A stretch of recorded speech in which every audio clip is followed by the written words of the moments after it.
Alright, so trades.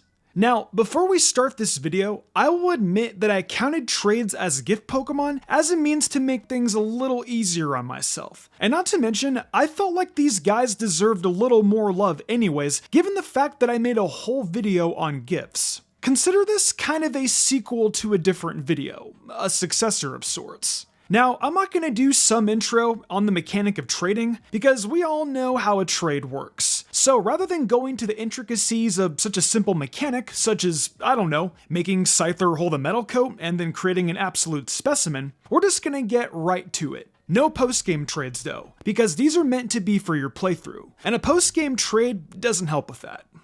Generation 1. Cubone for Machoke.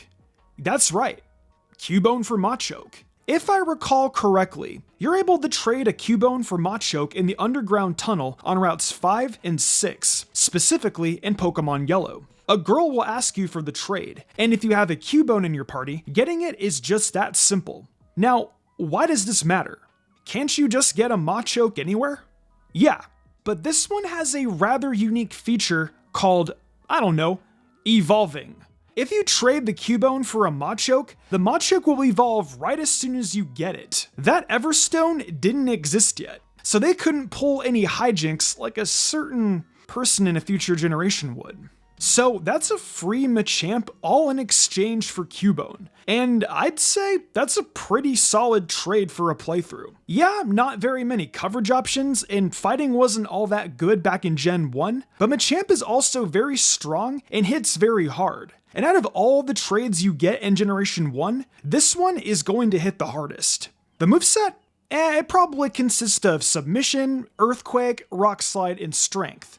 However, this isn't over just yet. While I will be talking about it more later in the video for Generation 3, there is a Pokemon I would like to bring mention to for the sake of having it here. The power of Jynx's Ice Punch in Generation 1 should not be questioned, as that move is very good, and it comes with a 115 special stat to boot. Once you get Psychic, it and Ice Punch become a very terrifying combination that roll through the game with minimal effort, and you love to see it. In terms of not being in the post-game, Generation 2 doesn't really have any particularly good trades. So instead of trying to justify trading your Dragonair for a Dodrio you can get slightly later in the game, or trying to convince you that trading Voltorb for Krabby is a worthwhile pick, admittedly, after a lot of thinking, and I mean a lot of it, I've ultimately come to the conclusion that the Machamp you can trade at the Goldenrod department store for the Drowsy is the slightly superior choice. It's a pretty good fighting type for Whitney since Heracross doesn't get any actual fighting type moves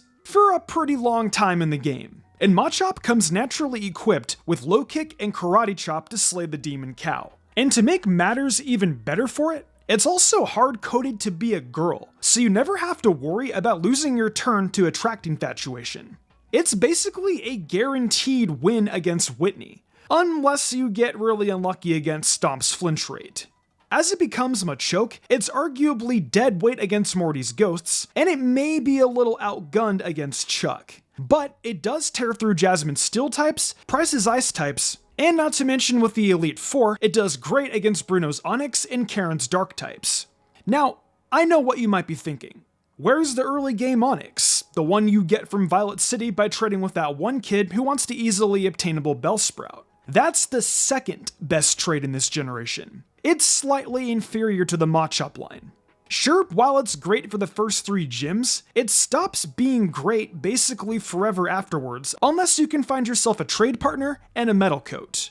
I am very glad that Fire Red and Leaf Green are considered to be part of Generation 3. In Cerulean City, there's an absolute steal of a trade where you can trade your Poliwhirl, who would need a Water Stone to evolve, for an already fully evolved Jynx. Jynx is a phenomenal trade. It's no Alakazam, but it doesn't need to be. Its base speed is good enough, clocking in at 95, and its special attack of 115 will carry you through a lot of the fights the moment you get it. Ice Punch is still special in this game, so it's very powerful coming from Jynx, and covers a lot of what you'll be fighting in Kanto. None of its other level up moves are worthwhile though, so you'll want to give it some good TMs to cover for its lackluster learn set. Calm Mind, Psychic, Ice Beam if you want to go the extra mile, and Water Pulse are all worthwhile additions to its kit. And what would you know? Water Pulse is obtained by beating Misty the last time I checked, so that's one off the list. Nothing more to really say here. This Pokemon is just good, and that's all there is to it. I have been waiting for this moment since I first started recording this video. There's a really nice lady who trades a Haunter for a Medicham. I went out, caught a Meditite, and got it all trained up just for this moment.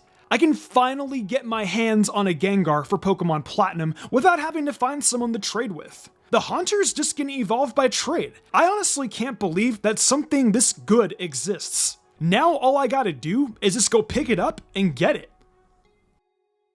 What?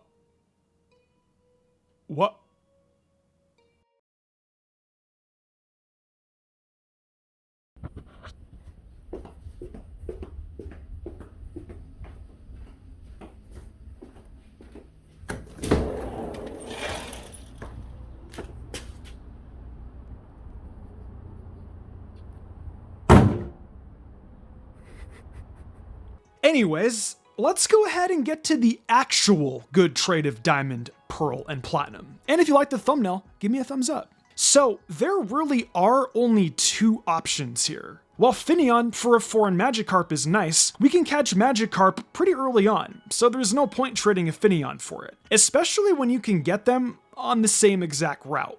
So it comes down to two trades, being either Boizel for Chatot in the Eterna Condominiums, or the Machamp and Abra trade in Oreburgh City, at least for Sinnoh. One could argue that the Machamp from Goldenrod is a contender thanks to the Johto remakes, but sadly there is a Pokemon that would fit that particular niche better, and with a mid-stage that does you a lot more favors than Machoke if you can't find a way to trade. Kadabra is just an absolute specimen with its high special attack and speed, letting it brute force its way through plenty of fights. It gets powerful psychic moves, access to solid TMs like Calm Mind, Charge Beam, Shockwave, Shadow Ball, and Energy Ball, and if you do have a means of getting Alakazam, like we talked about earlier, that's gonna make it even better. Not to mention, if you want your Machop back, you can catch it right above Oreburgh anyways. Yeah, you can catch Abra really on too, but the catch rate is a bit higher, and teleport's annoying. This just saves you the trouble. Maybe one day, Chatot will have its day, but for now, the competition with Kadabra's speed and power, and potentially Alakazam's massive IQ, is just too much for the bird brain to handle.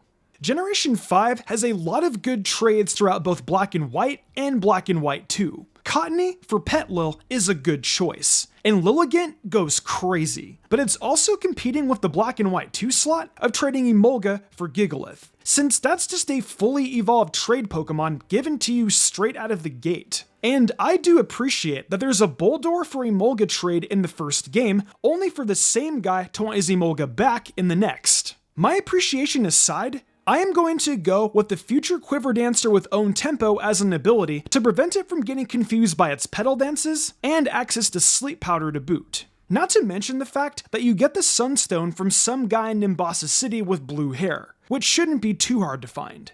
The strat is simple. Train Lilligant until level 26 to get Giga Drain, and then evolve it with the Sunstone. By this point, you should also have Sleep Powder. Then, as Lilligant, train it 2 more levels so you get Quiver Dance. With that, congratulations. Nothing for the majority of the game can beat you.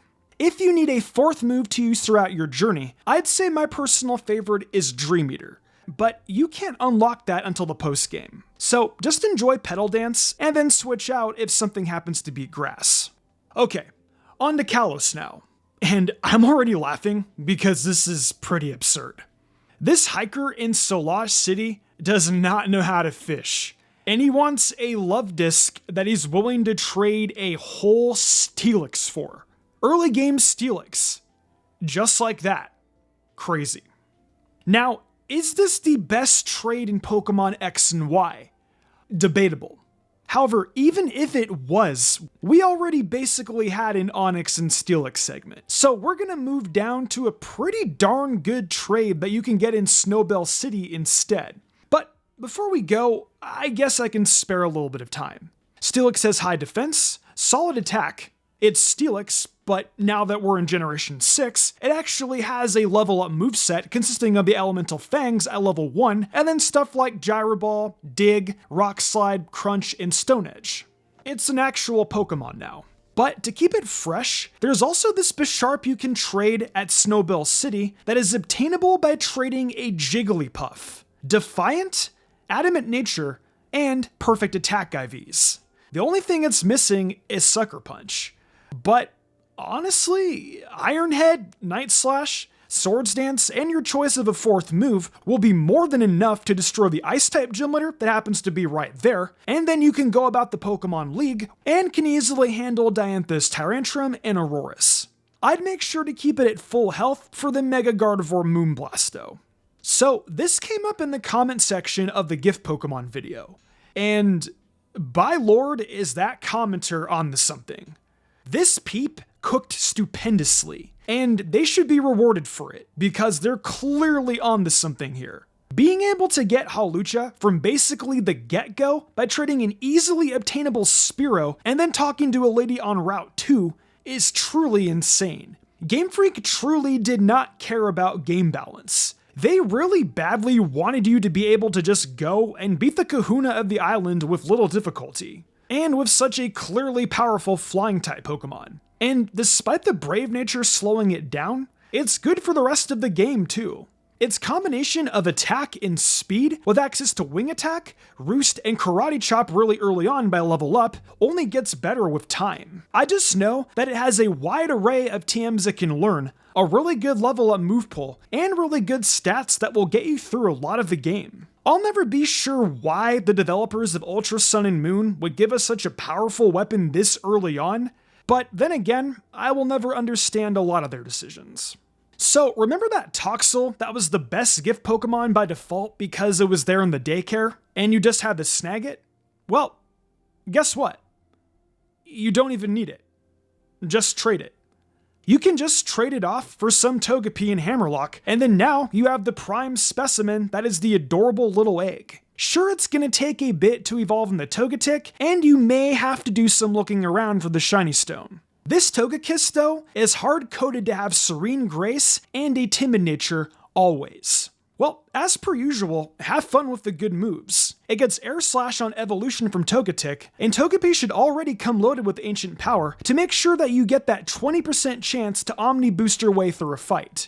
Outside of Air Slash and Ancient Power, you're gonna be carried by TMs probably. Unless you got the patience to learn Wish at level 52 or find the Mover Learner, and I sure don't.